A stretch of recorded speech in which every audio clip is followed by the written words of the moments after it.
Okay, so it's on. Okay, so thank you for being here, and thank you to the organizer for carrying on this wonderful semester and very nice meetings.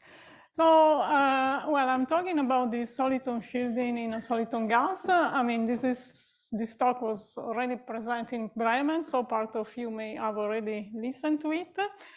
So, so what is about? So we want to put a large number of soliton in the nonlinear Schrodinger equation. And the motivation is that recently there have been many numerical results and also experiments with large sets. So, and the quest is to understand how, from the analytical point,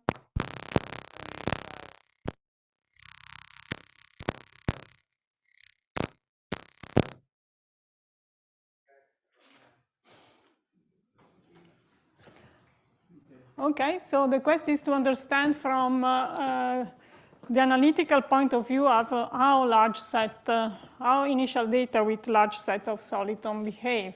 So, and I'm calling this large set of soliton gas.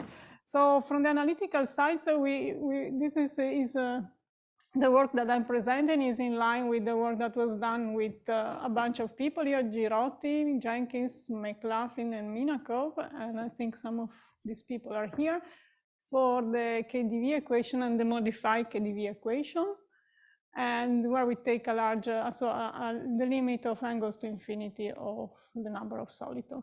And this is, we apply this idea for the nonlinear Schrodinger equation. And so in this case, there are strange effects emerging, at least for us. So we call this effect soliton, sorry, this is very nice to do. So we call this effect soliton shield. It's in the sense that if we put this large set of soliton in particular geometries, then this large set of soliton behave like a finite set of soliton. That's at least for values of x and t in compact sets. And this behavior, I mean, I want to say a few words. This behavior survives when we introduce some randomness in the initial configuration of the spectral data. Okay, so let me just do a small survey of what we know about. I mean, it's not complete, the first example of infinite soliton limit was studied by Laxer and Levermore, when they studied the small dispersion limit of the KdV equation. So they take initial data in which the reflection coefficient was exponentially small, and so the soliton component is dominant. And so if you send epsilon equal to 0 in the WKB expansion of the inverse scattering problem, you end up with having an infinite number of soliton. And there was this other solution. This is a very famous solution. So if you take a linear combination of such, which are shifted by an integer times sigma, where sigma is a real number. So this is a solution of KdV, which turns out to be an elliptic solution. Okay, so this is another example. So you have these bumps that are soliton-like. So they look like soliton, but I mean, indeed, it's an elliptic solution of KdV. Then there was more in 1992, so 10 years later, and I mean, I'm citing one of these papers, but there is a bunch of paper by Gestesi, Karkowski, and well, all lead by Gestesi, Karkowski, and Zhao. So here they really, they showed that the existence of an infinite soliton limit for KdV. So they need to have some condition on the point spectrum of the inverse scattering problem. So the spectrum has to be null infinity, and there is also some condition on the norming constant for the limit to exist. So you need to put some, okay, the norming constant cannot grow, I mean, so they have to be in L1, and this has to be in L infinity. Okay, so in this paper where I'm a co-author, we take infinite soliton limit of KdV, where the soliton spectrum is concentrating on a single interval of the complex plane. And more recently, Girotti and McLaughlin, they also take the soliton spectrum to be a random variable. So, and okay, so on the other side, so this is our infinite soliton limit is starting with point spectrum, but the same limit can be obtained from a different perspective. And this was a perspective originally pioneered by Gennady L, and then for KDV, and then was extended by Elio Tobis. And then there are, I should put dots here because I'm lost in track of how many papers are coming out, but so there is dots here. So, and this perspective is that you start with n finite gap solution, and then you squeeze your gaps, giving the solitonian limit, and you send them to infinity. So this is a different, yeah, squeeze bands, thank you. You squeeze the bands to become points so that you are in the solitonic limit. And from the point of, I mean, the equivalence of these two procedures was discussed by Jenkins. Okay, so so let me now start with the equation. So this is the nonlinear Schrodinger equation. So we are in one space dimension, and this is as one soliton solution, which is our lovely such. And A and B are related to the spectral data. So in this case, if we are one soliton, so A and B are real. So A plus B is a point in the complex plane. And and for each, so for this data, so we have one norming constant.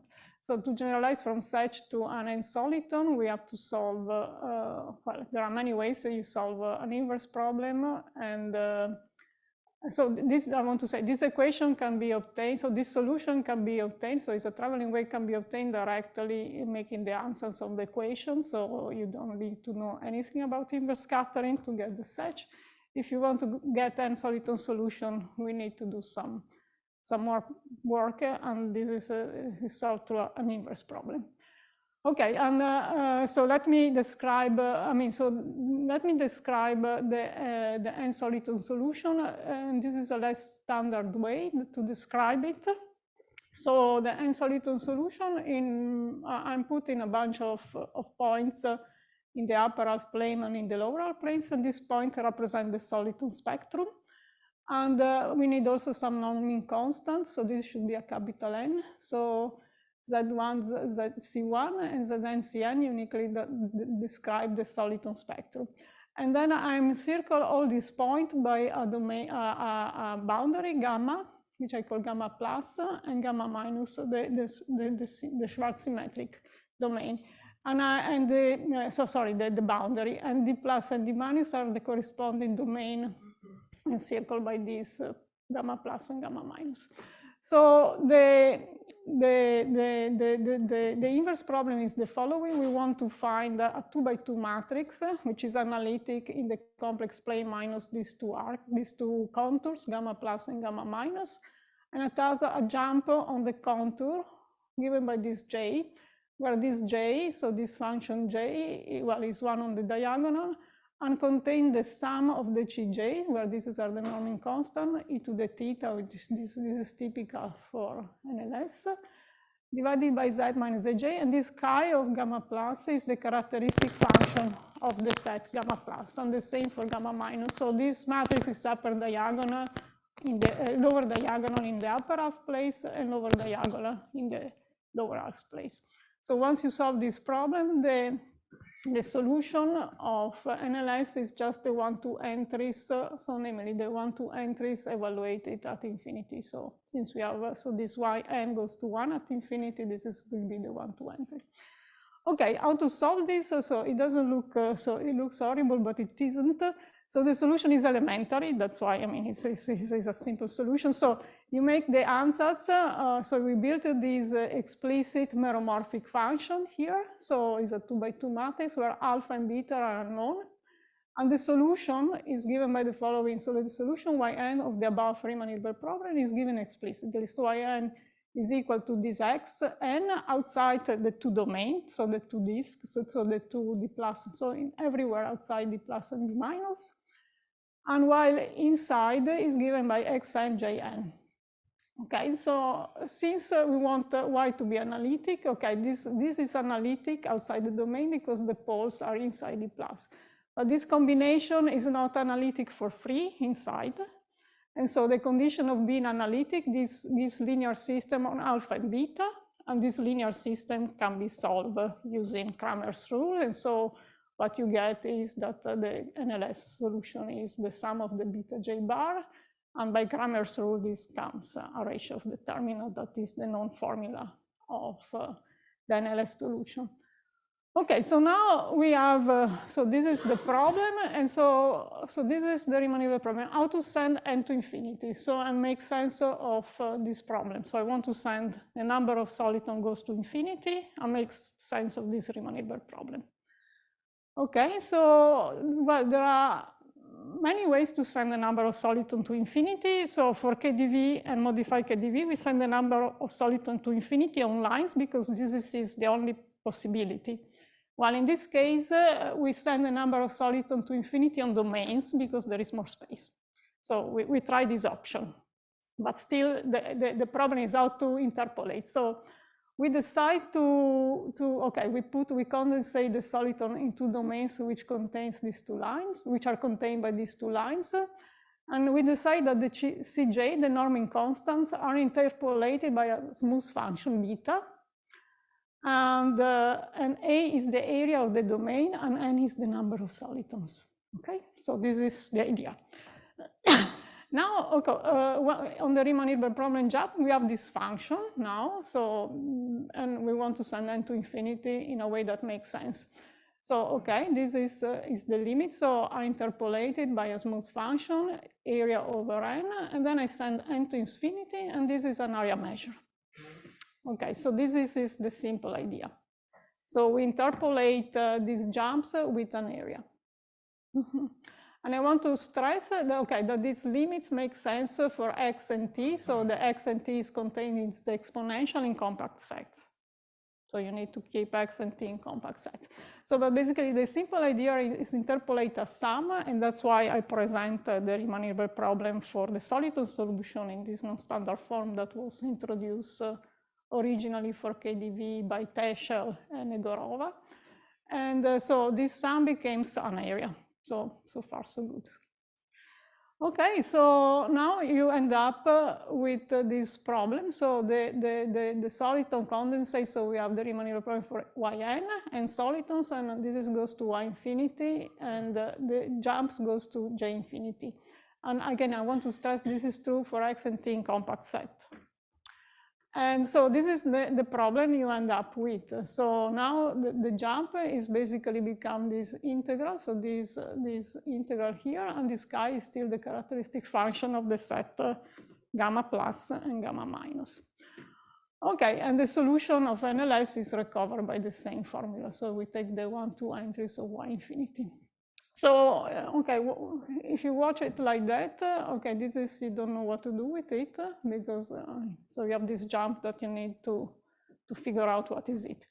But, I mean, so the observation here is that for particular choices of beta, we can solve this problem exactly. So there are particular choice of beta and the domains that for which we can calculate this integral. And then the problem is solved exactly. And so these are, so one choice is that beta is analytic, and D, the domain is a circle of radius rho, center at lambda 0 in the upper half plane. So you have a small circle. And in this case, okay, so now we apply Green theorem. So we get an area integral to a contour integral. And what you get is a W bar here. And then you apply, so since this W bar is on the circle, then we can apply Cauchy theorem. So first from here to here is Green theorem, from here to here is Cauchy theorem. Okay, so if you apply Cauchy theorem, you end up with this quantity, so with this jump. And now you look at it, and this is exactly the jump, so gives exactly the jump matrix of one soliton solution. So basically it looks strange, but so the limit is, so for this particular geometry, so when you get the beta, so the soliton condensate is an analytic function and the domain is the circle, what you end up is that this phi infinity is one soliton. So so what survives of all this is that the amplitude is given by the center of the circle. So A and B are describe the center of the circle. And the only thing that keeps track of the geometry here of the disk is the phase. So we have the rho, the radius of the circle, and the analytic function. So the norming constant R, so the interpolating norming constant R are in the phase. Okay? So in the case of n solitons, you said that there was an algebraic system that gives you the correct betas, right? So what is the analog of that in the continuous case? Sorry, now I see that I have a mismatch of notation. Sorry, so the beta. So sorry, I shouldn't have it. I mean, there is. Sorry, I see now that this beta has nothing to do with this beta. I'm sorry. There is a bad notation. I see it now. Yeah. So these beta j are just the solution of. So I'm writing the solution in this form. I should have called it with the different names. Or this beta with a different beta, sorry. Okay, but still, what is the analogy of this algebraic Well, system? there is one soliton solution, so there is you have only one instead of having you have only one. Yeah.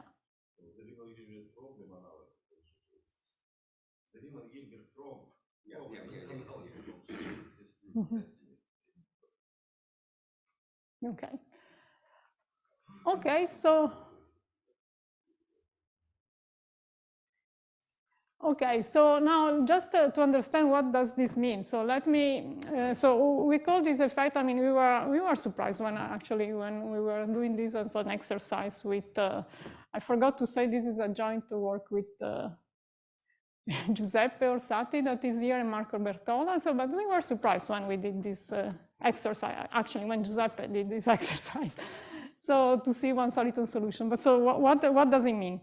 So it means, so what we are doing is that, so we are sending, so what we are actually doing, we are sending the norming constant, we are scaling Cj to Cj over n. So it means we are sending basically the soliton to infinity, but then we are looking on compact set of the xt plane. Okay, so that's what we are doing. So it means that, so if we are doing this and we take R, we take the soliton on a disk and R analytic, so what we see, so this is the limiting solitons. And then there is a tails of solitons that goes to infinity slowly, like log n. So to understand, I mean, it's an open problem for us to understand how to control, I mean, how to describe this tail that goes to infinity. So which part of the condensate, so the boundary of the circle, is responsible for the tail? Which part of the condensate is responsible for this tail that goes to infinity? So we still didn't figure out.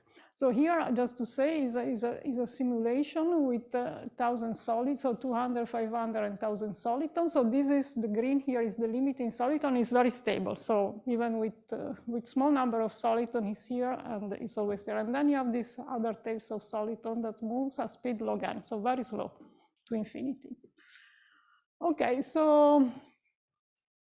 And so for doing that numerical simulation, we inspire ourselves by the paper of Geles and Agafontes that use an algorithm for constructing a soliton solution via Darboux transformation.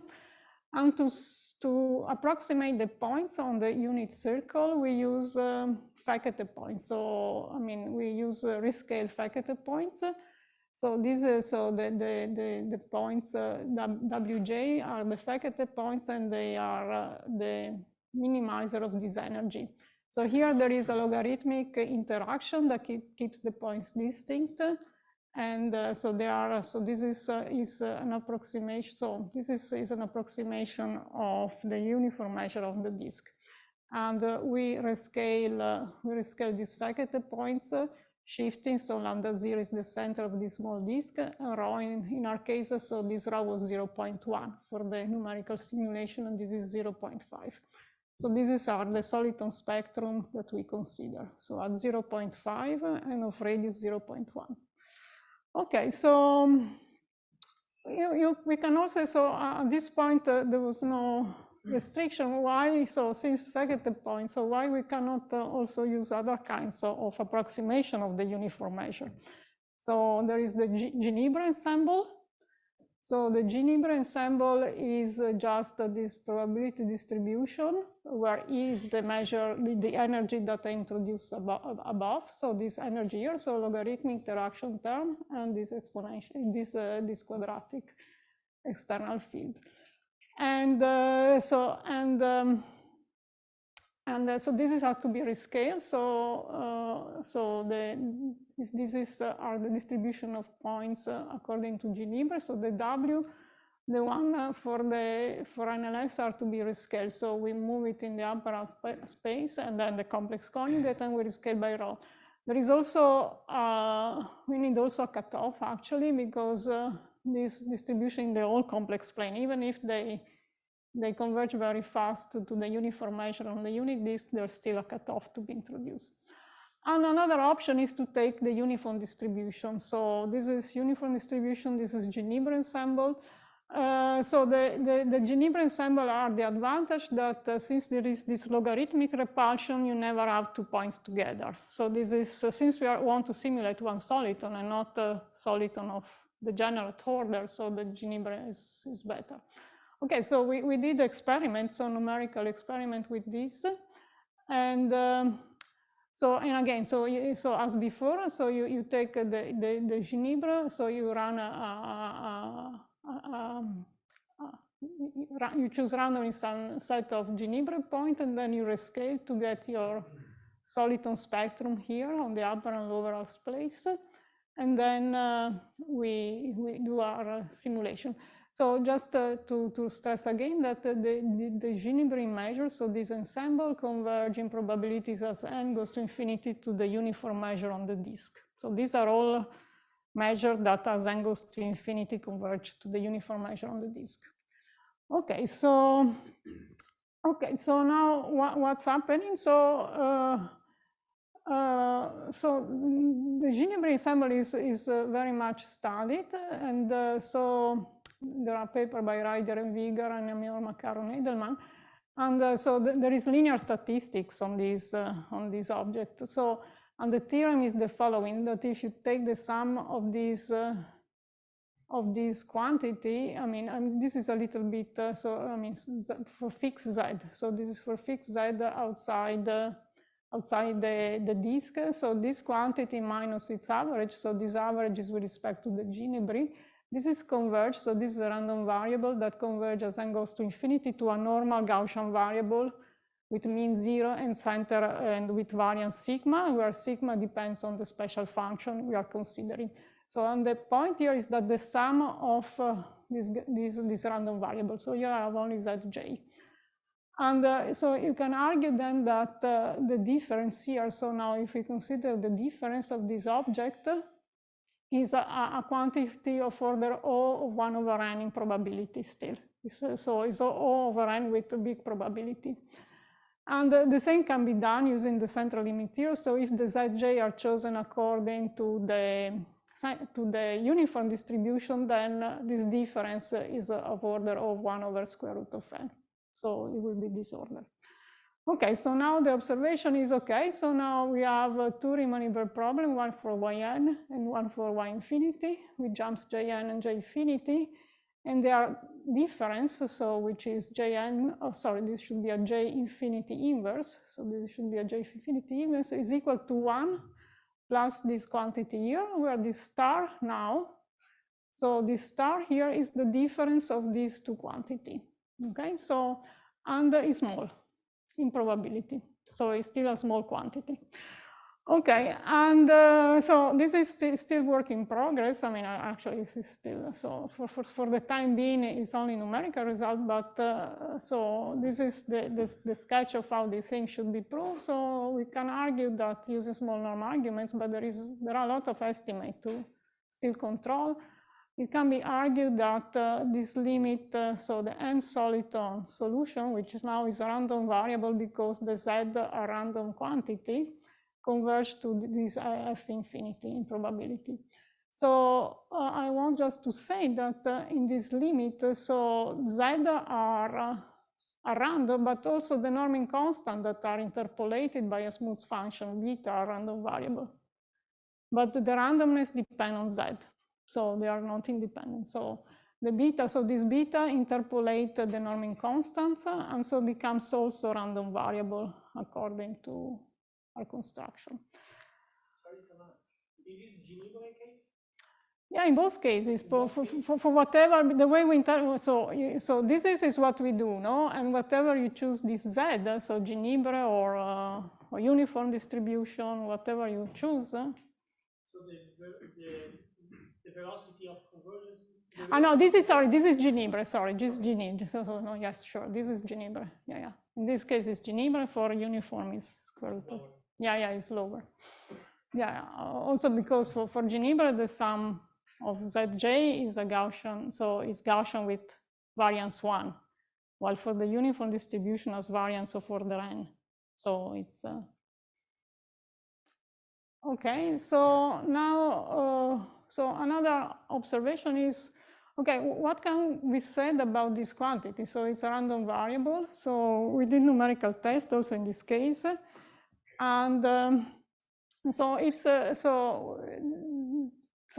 it's Gaussian. I mean, so, or at least we want to believe it's Gaussian, because maybe maybe it's not. But so okay, so we fix the values of x and t. In this case, was a 0, 0, but we check for more than several points. So several points. You took several points, and you run. So we took 500 soliton and 2,000 runs, and we sample. And this is the Geneva, and this is the uniform distribution. So the two Gaussian, so the Geneva is converging much faster with respect to the uniform distribution. So, and these Gaussian are centered around the 1.812, so both of them. So they have the same mean. So this was difficult to run actually because of the fact that you can have very close points together. And so we need a resolution of about 400 in mathematics.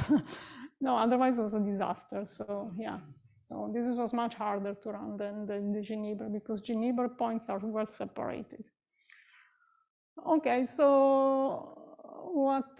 So this is okay. So we run it for n equal to 100, 300, 400, 500, and 600, and this is what can be done with also a laptop. For higher number of spectral point, you need a much better than a laptop, and this was run 1,500 times at the most. So we run. So for 200 is enough to run 1,000 times. For 600, you need to run about 1,500 times to get a good statistics. So, and this is how the Gaussian distribution changes. So the bigger is for small n, and the larger is so the more centralized is for larger values of n.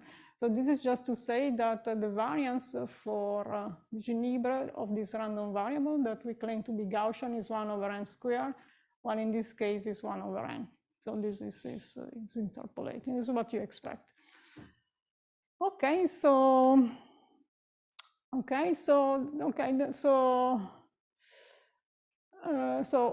this is we did for 1 point, but we should put the xt, or anyway xt in compact set. So that's this property of being of this quantity being a Gaussian random variable if it is persist. So it's valid only for this two probability distribution. Can we choose some other probability distribution? And the more natural would be, but I don't know how to do, is the Gibbs measure of NLS with cutoff restricted to the soliton manifold. So this can be built. So you take the Gibbs measure on solitons only for NLS, and then you have to cut off because it's unbounded. So this is a natural question, but I mean I would not know even how to do numerics on this.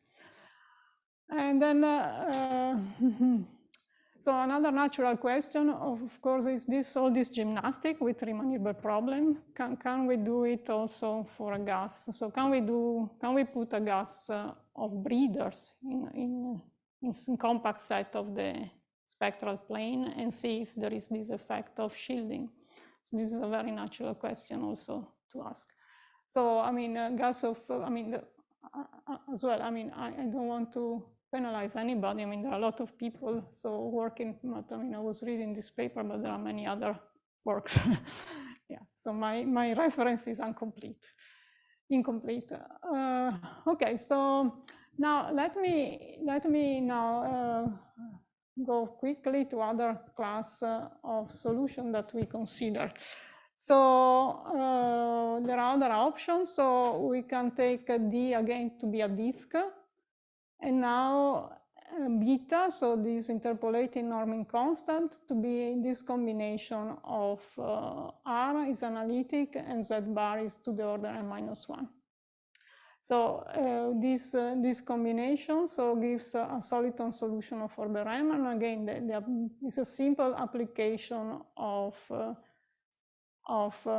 Green theorem and Cauchy theorem. So it's the same gymnastic. And then we can get, so how to get M soliton. So now if you take as beta this, again, the same combination, so Z bar to the n-1 are Z, they are analytic, and did this landscape domain. So this domain here, and so this is our landscape domain and have this shape. And appear, I mean, this domain appear so in the study of the formation of the Geneva Ensemble, and have been studied probably by. Should the power in the beta function for the soliton solution order M, should it be shifted to Z0 or something? Be centered at some special point in the upper half, or is it really just centered at the origin? I think you're right. Thank you. Yes, so Z minus lambda Z. Thank you. So you spotted more. This is also in the paper. Thank you. I didn't know. Yeah, should be. You're right. Okay, so, and yes, this one is, so this kind of, this domain have appeared in the study of the formation of Geneva Ensemble. And yes, this, yes, so this picture, yes, so this is the picture for different values. I mean, I have to count how many points we are here. So the number M is corresponding to the number of connected components here of this domain. Okay, so in this case, just again, applying Green's theorem and residue theorem, you get M soliton solution. So this is the situation. Okay, so now let me go to another example. So in this case, so maybe I want to say something more. So also in this case, one can put some randomness. I mean, so there are random matrix models which have this distribution, but things are a little bit more involved. If you want to put randomness here, it's a little bit complicated. Now let me go to this another configuration, and this is our configuration where D, so we put the soliton distributed on a disk, so on an ellipse, and the soliton configuration is described, I mean, so the norming constant of the soliton is described by an analytic function. And D now is an ellipse. And this I here, this line I here are the line that connect the foci of the ellipse. Okay, so now the Riemann-Hilbert problem, so is cannot be integrated simply, but it can be simplified. So the jump condition now becomes written here. So we have, so you reduce to solving a Riemann-Hilbert problem for a 2x2 again jump matrix, 2x2 matrix, which is analytic in C, except in these two lines. So and in these two lines, which are the foci of the ellipse, the jump is given by this function, which I'm explaining what this is. So chi is the characteristic function of this interval here. R is this coming from the interpolation of the norming constant, and this delta S is the difference of the boundary value of the Schwarz function of the ellipse on these two lines. So the Schwarz function is analytic everywhere inside the ellipse, but it has a jump on this line here and this line here. So this is the jump of the Schwarz function of the ellipse. So basically, we come up again with a Riemann-Hilbert problem which jumps on a line, and it looks like all the solitons are concentrating on lines now. So we could start from the beginning from having an infinite number of solitons concentrating on lines. That will be the same problem. So this is again using Green theorem and Green theorem. So in this case, and this is work in progress, so in this case, the soliton condensate, so turn up to be at n equals 0, a step like oscillatory initial data, and the analysis is very similar to the analysis that was performed for KDV and modified KDV in our previous work with Manuela, Ken, Alexander, and Sasha Minakov. While for T large, so the solution of this problem is a dispersive shock waves of genus 3. So this problem here resembles very much the problem of the focusing on linear Schrodinger equation with step-like initial data. So it's very close, and the only difference is that this data at minus infinity is oscillatory of genus 1, and at plus infinity is 0. And for step-like initial data, the long-time asymptotics are genus 1, can be genus 1 and genus 3. And the genus 3 solution was analyzed by Boutet de Monvel and Jonathan Lenners and Shepesky. And this setting, in this case, so this setting here is very close to their setting. So that's why we have a genus 3 solution. So, okay, so I think I'm done, so quite early. So, but I mean, what I've said today, okay, so it's more open problem than solution, but so it will be interesting to analyze other geometries where you condensate a large bunch of solitons and also breeders, and whether they have physically interesting feature. And of course, in our case, I mean, we see a soliton and then all this tail of soliton that goes slowly to infinity, but it would be, so open problem is also to describe the tail. So this stuff that is a logarithmic distance. And this tail probably is coming from the boundary of the domain. It's not clear to us. Then this is also something that it's interesting to understand, and from the mathematical point of view. So we are able to do the condensation when we scale this norming constant, Cj goes to Cj over n. Can we do the limit for other scaling? So what other scaling are giving limits? So that's so scaling Cj over n. So you send the soliton to infinity, so to the left or to the right. And what you see is basically the nonlinear superposition of the tails, and it still is interesting. But so there are other possibilities where the way you scale CJs, so this is open. Then of course, so the fact that we roughly show, so that the n-soliton solution, when we introduce randomness at the level of the spectral data. So we argue that there is a limit, and this limit is a Gaussian random variable. Okay, this is require some work, and also, I mean, in many numerical papers, and there is the opposite, so that the spectrum is deterministic and these Cj are random. So this is also another interesting problem, which I don't know how to tackle. So to make Cj random and do the limit, I don't know how to see a limit using this formalism. And then clearly, okay, so for NLS, so for modified KDV and KDV, so we are able to obtain a Fredholm determinant expression for the n-soliton solution in the limit n goes to infinity.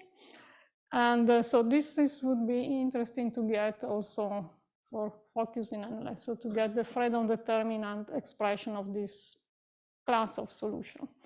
So in general, so for general beta, this is reduced to D-bar problems, while and so it's an open problem actually. This is work in progress actually, so that is almost a ready problem. So is to obtain a Fredol determinant, so expression, so for solution associated to deep arc problem. So this is another piece of mathematics that turns to be interesting. So will be a generalization of the IIKS theory for Riemann-Hilbert, so for Fredol determinant, yeah. Okay, so I'm quite early, but I'm done. Thank you, Tamara.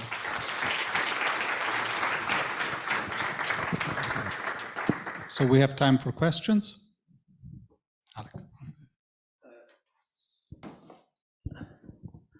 Tamara, could you go please to the previous slide? Which one? Previous, the previous.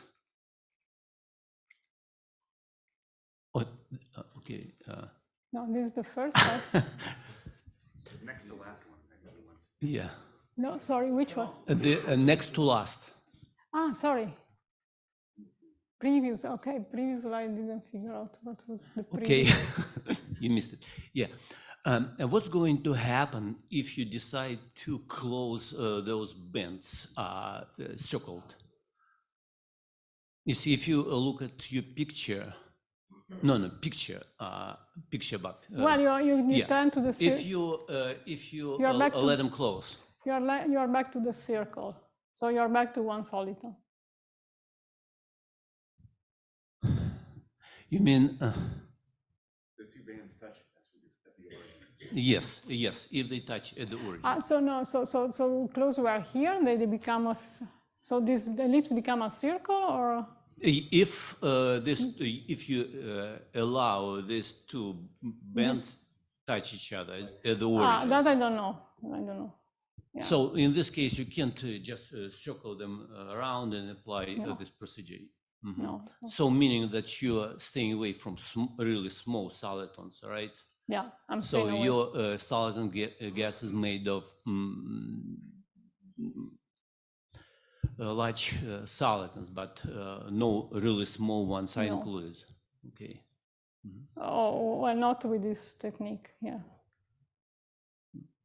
Okay. Thank you. Yes. So if I understood well, you condensate either on a disk or on a line, right? When you do. Well, no, disk or on a line. So on a domain or on lines, yeah. Yeah. So there is this elliptic Geneva Ensemble, this one is elliptic. This can be Geneva, elliptic Geneva, yeah. Okay, this is how you simulated it with this elliptic No, Geneva Ensemble? we didn't simulate. This one we didn't. So, but yes, it's probably should be done. Okay. So should be try to see what the elliptic Geneva take. Take the N500 soliton on the this ellipse. would give an interpolation between the two situations, right? Yeah. Okay. Yes, you're right. It's interpolation, but we should not see any difference. Yeah. No, thank you for the suggestion. Yeah. Okay, Tamara, thanks for your talk. I have this question. I mean, the title in your talk, you have the word soliton gas, right? But at the end of the story, you end up with a single soliton. So the soliton gas is actually at infinite. I mean, it goes to infinite, no? If I understand. Yeah. So the tail, mathematically, the tail is. So one has to, if you want to study soliton gas, actually, you have to look at the tail of this thing. Yeah, but I mean, wait a second. Let me. Yes, finish. in this case, you see something everywhere. So you see something. No. In this case, it's an infinite number of soliton, and it's everywhere. So the data. But in the case of you remain with single soliton, and the question is, I mean, this equivalence is general question because I'm ignorant of this periodic boundary condition or infinite line that you mentioned before. Is it valid for any initial data, or is specific data you need to have this equivalence? Maybe I didn't catch the question. So you mentioned about some equivalence between the description in the infinite line, if I and the description on a periodic box, right? Something that was discussed by. You have a slide on that, I think. So probably I'm not. When you mentioned Jenkins or something, No, but I mean, So they are taking the soliton. Yeah, I understand. So no, they are taking the soliton spectrum. Yeah. So in the limit of yes, squeezing the bands. Yeah. So that is valid for any initial data. This equivalence is valid for any initial data. I don't know. Bobby Zira, I don't know for which set he has proved it. So, but where you put the spectrum? Oh, the spectrum can be anywhere. Anywhere. Okay, thank you. No, I mean in this. So in the particular geometry, you're right. So what we see is one soliton, and everything is going to infinity. But I mean, the question is how to describe this tail. So is the boundary. So when you do this approximation, is the boundary that contribute to the boundary of the circle? It's very typical of circle. Otherwise, you see stuff everywhere. Yeah. It's just the circle of very, very particular geometries. More questions? So can you go beyond the condensate? So my understanding is that these are condensates, right? So can you do like dilute gases with so that's it's coming. Yes, that is coming to the question how to scale C. Yeah, exactly. Yeah. So if you scale C, so if you want to put, so if you divide the real line into soliton and you put a soliton at fixed distance. Yeah. So what is the role of this? How does C behave? So it has exponentially big terms in n. Yes. Or small terms. So if you scale C in this different way, you will see soliton everywhere. So, and this will not be a, yeah. So that's, so you need to change the scaling of C. Well, that it can be done, but it needs to be done. So that would be interesting. And that will give us, yes, so a context. In our work, it was these C's, this was a difficulty, right, of getting them right to get. Yeah, you need, so if you put a soliton at fixed intervals on the real line, the C scale exponentially in n. Okay, so maybe we can stop here. We thank Tamara again. Thank you. And we have coffee break until 10:30.